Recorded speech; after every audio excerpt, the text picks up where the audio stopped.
and they're trying to prepare the masses in some way. Well, let's broaden this discussion just a little bit and just mention one word, and I'm sure that when I do, all of our viewers are going to just jump up and understand exactly what we're talking about. Roswell. Yeah. Everybody knows about Roswell. And the little guys, you know, the crashed flying saucer, these little bodies lying dead on the ground. I think every human being alive today has heard about Roswell. What happened there? Well, that is the big question, I guess. Mogul balloons, Gary. That's what the government says. Yeah, it was balloons. Crash test dummies. Crash test dummies. Absolutely. Crash test. Yeah. Yeah, right. Those were a little too small for crash test dummies. Yeah, well, we wanted to ask that question, too. That's why in this series, Official Disclosure, Prepare for Contact, we went back to the original civilian investigator, Stanton Friedman, nuclear physicist.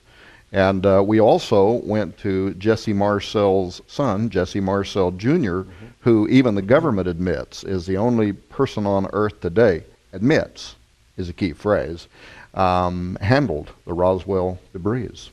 Now, the people on this production that you've put together, it's called Official Disclosure, Prepare for Contact. They pretty much all believe that we're at the edge of something big, right? Yeah, some of these believe that what happened in Roswell, for instance, Stanton Friedman, I mean, he goes to great lengths to argue that what happened in Roswell was a physical craft, potentially from another world. But the question for a person like me who believes that at the heart of it might have been something demonological, you just take the word poltergeist, a German word. Polter, spirit, geist, noisy. Yeah. How can a spirit manipulate matter? How can it touch and move matter? Well, in some way it can. So it's easy for me to believe that all kinds of things could potentially have been manufactured. And in fact, doesn't the Bible even talk about celestial transportation devices, for want of a better term? It does. Multidimensional transportation vehicles. And they're driven by the angels, if you will. One of the prophets of old, Elijah, showed his servant. You know, he said, Lord, open the eyes of my servant so that he can see these vehicles. And immediately the servant's eyes were opened, and presto, he saw the vehicles. And they were vehicles. They're called Merkavim in the Hebrew. Chariot is the way it's translated in King James. But hey, a chariot doesn't fly through the heavens, not the kind we're thinking of. Now, gentlemen, back to the discussion. We've talked about Roswell. Let me ask the question I always ask about Roswell. These little creatures out here on the ground, assuming this is all true, they're dead.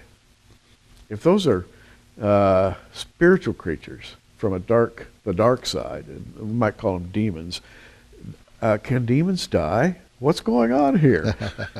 Well, this is the second part of that question. That we talked a little bit about in the first show and that I mentioned a moment ago.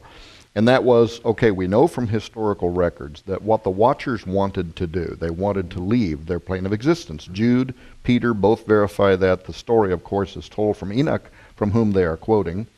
Their motivation certainly could have been altogether or could have included the ambitious goal of cutting off the bloodline of the Messiah, contaminate the Earth's population, so you cut off the bloodline of the Messiah, the human race is lost. When I first looked at this story, this ancient story, I could understand their motivation in that sense. But what I couldn't at first understand is why did they need to blend animals with humans? How would blending the DNA of various creatures facilitate their goal of wanting to leave their plane of existence and enter into this reality? And one of the ancient texts, it's not a biblical, it's not in the Bible, it's not part of the canon, but it is quoted in two different places of the Old Testament, referred to, is an ancient text called the Book of Jasher. And Jasher tells the same story that Enoch does about the fall of the angels. And by the way, for the listening audience, many ancient records tell this story. But Jasher 4:18 says something unique, in that it says that after the angels had revealed the secrets of heaven to mankind, that then, this is Jasher 4:18, then men began to teach the blending of animals of one species with another therewith to provoke the Lord. One species with another. This is literally an ancient record of advanced biotechnology. The crossing over of species barriers. In all the cultures of the old world, whether it's Etruscan or Greek or Roman or Egyptian, Babylonian, you find what are called chimeras, human-animal combinations like satyrs, the goat's hindquarters and a human being, a centaur, half horse, half man. And virtually all the gods of the Egyptians are human bodies with the heads of animals, like Thoth, the god of intelligence and writing, for example, has a man's body and the head of an ibis. So the artist was trying to express there some idea about what they considered to be gods. We would call these gods what the Old Testament refers to as Nephilim, giants. There were giants in the earth in those days. I think that's what we would call these creatures that the Egyptians were trying to portray, right? And also afterwards. And also after. Yeah. So this idea of mingling the species, which of course is forbidden, and we know that there's that the dividing line between the species. Each two is, the Bible tells us, each in order of its own kind, reproducing. But what we see is the enemy, the fallen one, continues to try to advance this all through history. And now it really makes me wonder. I interviewed for the first book of Nephilim. This goes back 15 years ago, basically. I interviewed a guy at Amgen, American Genetics, and I asked him specifically, what kind of stuff are you doing? Now, this is a tech who doesn't have any security clearance. He can tell me what he's doing. He was taking the DNA of a firefly and putting the DNA of a firefly into a frog. Now, this is, again, 12, 15 years ago. And what would happen is the frog would eventually be born, and the frog would glow, light up like a firefly. That is off the charts. Now, that's back then with not an underground lab. Who knows what they're doing? And occasionally we get reports from underground bases, and these are colorful reports, apocryphal certainly. There's no way to vet them, but we get these stories of superhumans or bizarre-looking creatures. I mean, who knows what they're doing?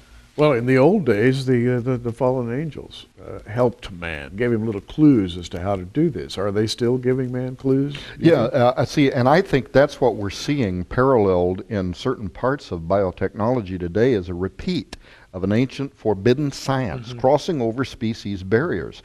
Even if you did not believe that the creation of human-animal chimeras, which we're doing in thousands of laboratories and we're funding by every major government in the world right now that's advanced enough to do it, even if you did not believe that that was a repeat of what the Watchers did, you would have to see it as an assault on God's creative genius. Absolutely. Why did God put boundaries around the species in order that each one can only reproduce after it? What does he know that we don't know? He could be protecting us from literally a biological nightmare, a Pandora's box, and Black Death. You said a minute ago the Levitical laws are replete with commands by God not to create species, or species other than those he created. Even to simulate it.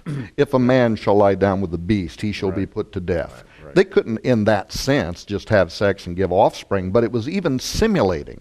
Even the idea was such a spirit of Antichrist, such a Luciferian concept, that it was forbidden in the law. It couldn't even be simulated. Now, I asked the question a moment ago, though, how would that facilitate? And the short answer is that because God had created everything, only God, one thing the Watchers could not do, they could not speak, bara, and call forth out of nothingness raw atomic nuclear matter and command it to take a specific molecular form that then becomes a tree or a cow or a dog or a fish or a human or whatever. Only God could do that. What the Watchers could do, since they either participated with or observed creation, they could do what our scientists are doing today, and that is they could take the genetic material of one species and another and blend it to create a body. Why I think they did that was because once God had created all life, including humanity, he set it in motion. And he ordered each kind to reproduce after its own kind, meaning that when the sperm of a human meets the ovum of a human, at the first spark of life, the spirit of a human enters into this zygote. It's blocked. It's in order. In other words, it's not just a vacant, empty biological entity into which a spirit can take up residence.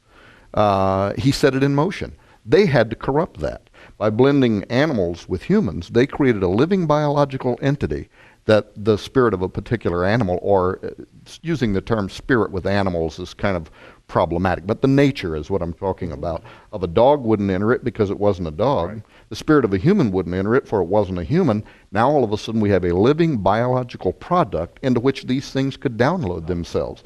And in a very brief explanation, essentially I came to believe that that's why they did what they did and how it facilitated their ability to leave their plane of existence. What's spooky about that, Len, is then when you open your books and start reading them, and you see how DNA, cattle mutilations, human mutilations, it's not only happening, it has exploded in recent years. Yeah, it's just like Genesis 3:15 said, the battle is between the seed of the serpent and the seed of the woman, which is genetic contest, really, for genetic purity, I guess you could say. And rather than being aliens from outer space, as hoped for by the Vatican, we've got aliens from inner space with that specific goal to do anything they can to corrupt the human genome, right? The first heaven is earth. The second heaven, which I believe is this other dimension, is where the fallen one resides. And he's able, right now anyway, to access our dimension through portals, which Tom obviously writes about. And at some point we know, again from Scripture, that the fallen will be cast out of the second heaven, and he comes to earth. And woe to the inhabitants of earth because the time is short. I think we're ramping up into those days. In my opinion, all the signs are here and manifesting. Gary Stearman, wishing you a great day.